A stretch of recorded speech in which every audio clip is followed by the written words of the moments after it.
মন্দারমণির সমুদ্র সৈকত ঘুরে নেওয়ার পর এখন আমার গন্তব্য হলো লাল কাঁকড়া বিচ। লাল কাঁকড়া বিচ যাওয়ার জন্য একটি টোটোতে উঠে পড়ি এবং সেই টোটো আমাকে পৌঁছে দেয় লাল কাঁকড়া বিচ যাওয়ার রাস্তায়। আর যাওয়ার পথেই দেখতে পাই এই সুন্দর দৃশ্য।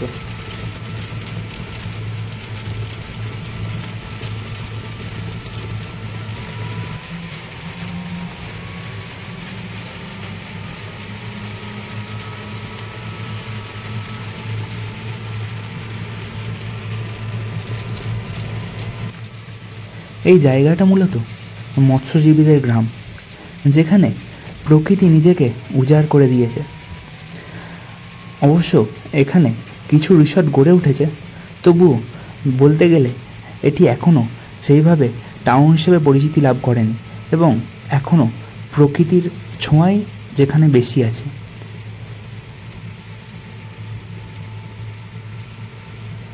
বাংলা ওয়েব সিরিজ মন্দারের কথা মনে আছে তো?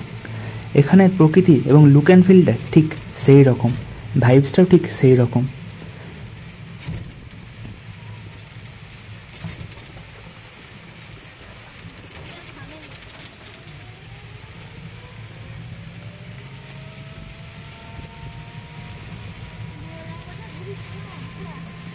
চারিদিকে মাছের ভেড়ি, নারকেল গাছ এবং ঝাউবনের সৌন্দর্য তোমাকে আকর্ষিত করবেই।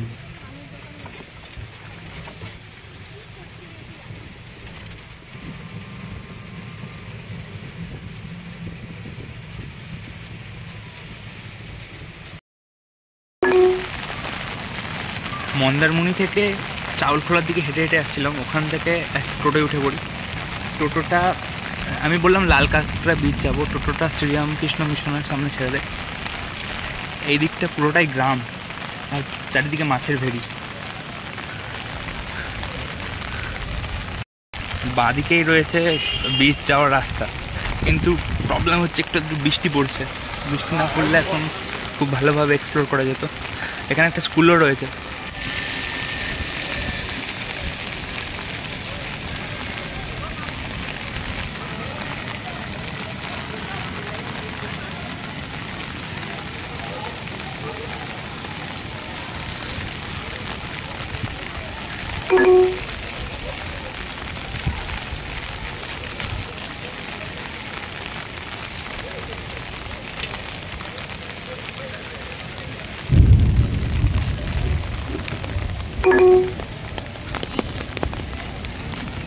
Turn right onto Mandarmani Sirpur Jalpai Pichaboni River Estuary Road.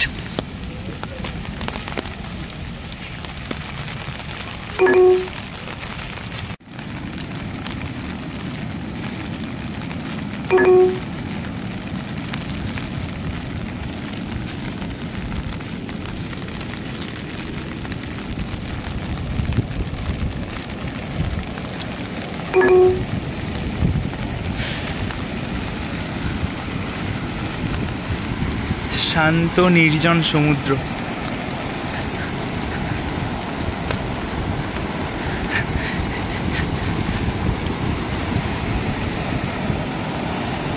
শুধু লাল কাঁকড়ার দেখাটা পেয়ে যায়।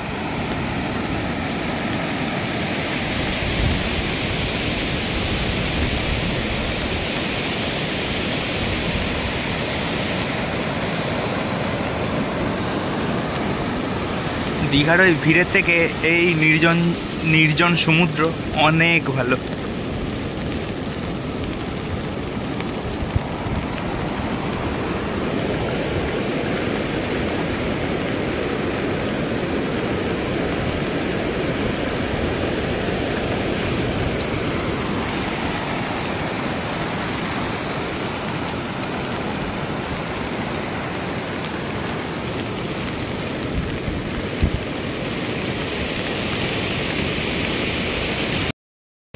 আমার সাথে যে দুজন পার্টনার ছিল ওরা মন্দারমণি থেকে দীঘা চলে গেছে, ওরা আবার সমুদ্রে আজকে স্নান করবে।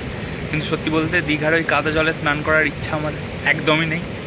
তার চেয়ে বরং একা এই লাল কাঁকড়া সি বিচে এই মাচাই আমি বসে আজকে দুপুর বিকেল সন্ধ্যে পর্যন্ত কাটাবো। আমি চাইলে একটা মুভি হয়ে যেতে পারে। মালায়ালাম মুভি মঞ্জুমাল বয়েজ বা প্রেম আলু। ফাইনালি যার জন্য এত প্রতীক্ষার অবসান, সেই লাল কাঁকড়া দেখা মিলছিল, কিন্তু ওরা গর্তে ঢুকে পড়ছে দেখেই।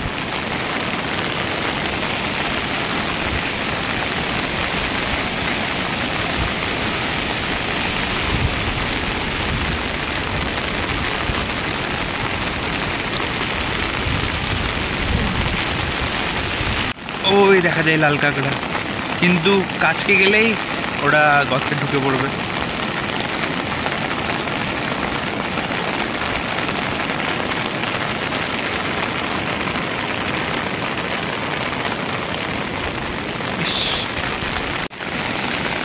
বৃষ্টির মধ্যে এই বিচে হেঁটে যাওয়ার মজাটাই আলাদা।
এই তো অনেকগুলো লাল কাঁকড়া।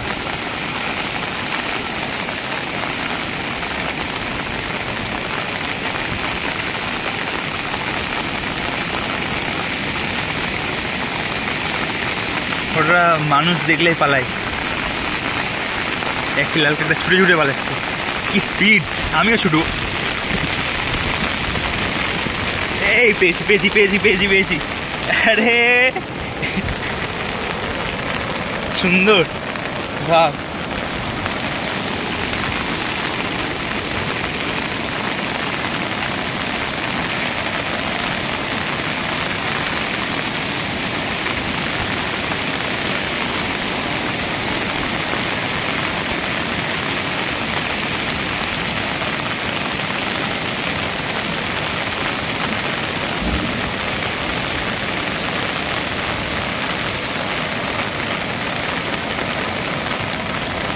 ও ঢেউয়ের সাথে চলে গেল। ইস,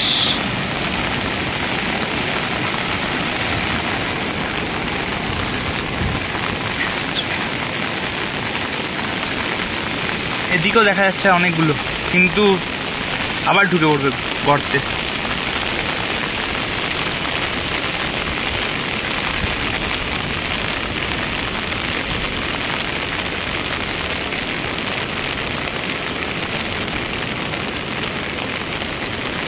বিপদের আশঙ্কা দেখলেই ওরা গর্তে ঢুকে পড়বে। সুন্দর, জীবন সার্থক।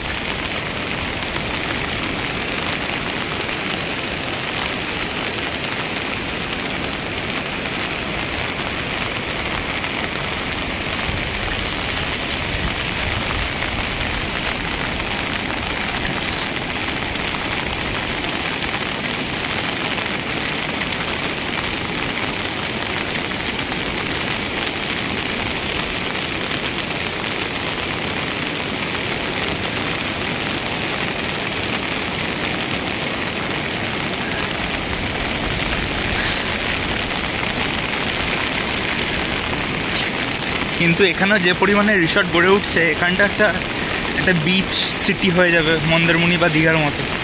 তখন এই লাল কাঁকড়ার কতটা আর এখন যেরকম আছে থাকবে একটা ঠিক নেই। দেখো একবার, ওই ছুটছে।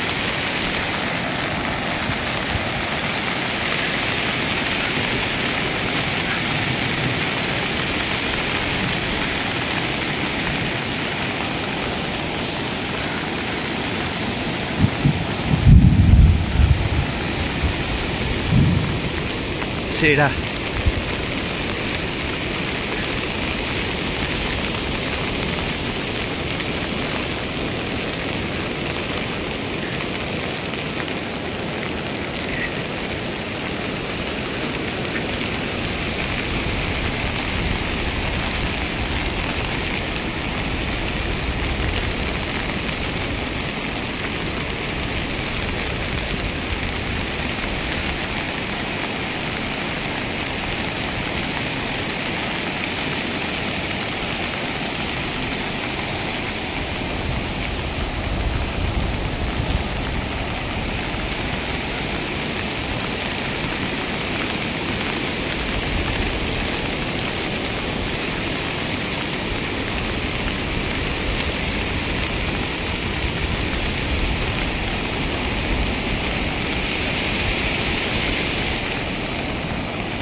আমি যখন আসছিলাম তখন গর্তে ঢুকে গেছিলো, আবার পেছনেরগুলো আবার বাইরে বেরোচ্ছে।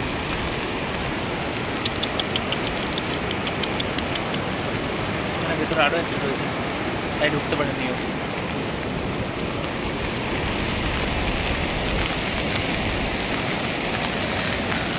পুরো বিচটাই ভর্তি লাল কাঁকড়ায়।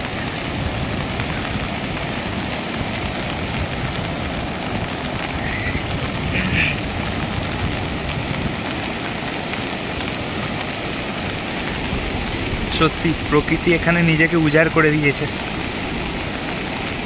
তার অদ্ভুত সৃষ্টি।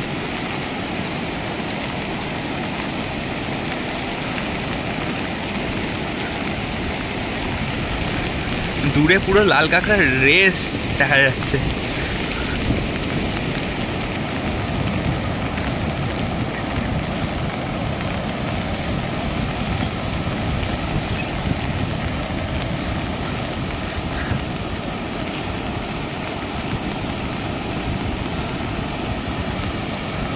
ওটা জলে ভেসে যাবো,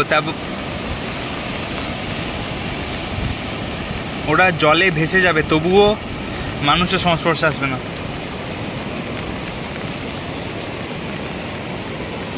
এই পালাই পালাই।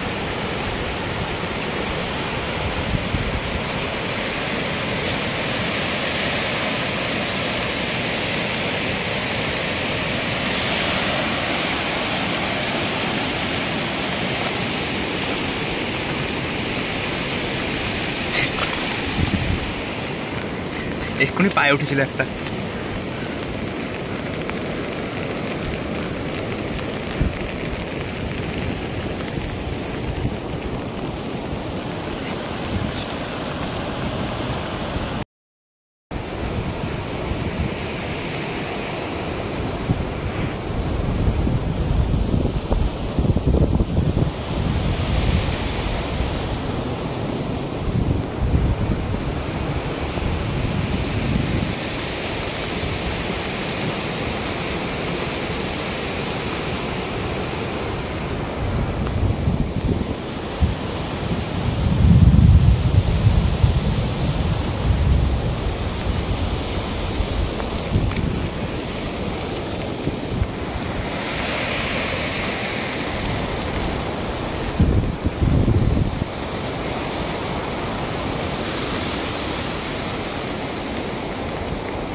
ওখানে একটা ষাঁড় দাঁড়িয়েছে, ও কন্টিনিউয়াসলি আমাকে দেখেই যাচ্ছে। আশা করছি কিছু করবে না।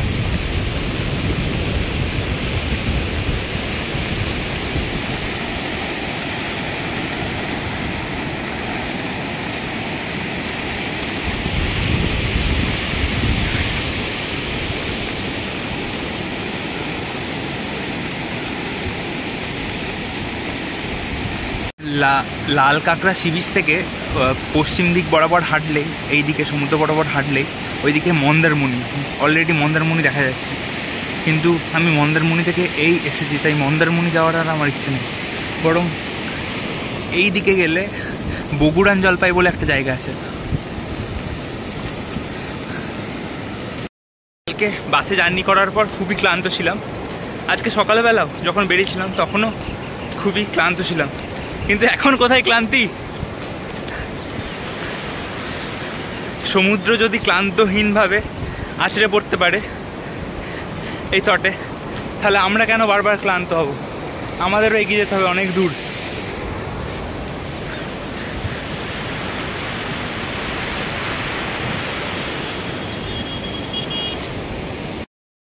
কোনো একটা ট্যুরে গেলে বন্ধু বান্ধবের অবশ্যই প্রয়োজন, কারণ যে কোনো মুহূর্তে যে কোনো বিপদে তারা সাহায্য করবে। কিন্তু সোলো ট্রিপের মজাটাই আলাদা। প্রকৃতিকে একান্তই নিজেরভাবে অনুভব করতে গেলে সোলো ট্রিপটা আলাদাই, কারণ সেখানে আর কেউ থাকছে না, তোমার আর প্রকৃতির মাঝে শুধু তুমি আর এই সৌন্দর্য।